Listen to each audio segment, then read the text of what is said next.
नमस्कार फ्रेंड, मैं राजमन डांसर आपको और आपके पूरे परिवार को नवरात्रि की हार्दिक शुभकामनाएं। देखा मूर्ति से माई मुस्कात बाड़ी। अच्छा तो हरियरवो के मेहर ना लाजात बाड़ी। कहे के का चाहतरी इसकी से नाच लिका ए पिया मूर्ति से माई मुस्कात बाड़ी।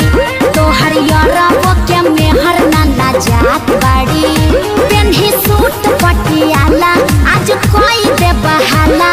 कहते पानी तोहरा से साचो सोना। का चाहतरी कल से मुँह न दिखाई। आज भाई के दुपट्टा माथा नाचो सोना। कोई वीडियो बना हलेगा नाचो सोना। अरे ना ना भाई के दुपट्टा माथा नाचो सोना। कोई वीडियो बना लेगा नाचो सोना।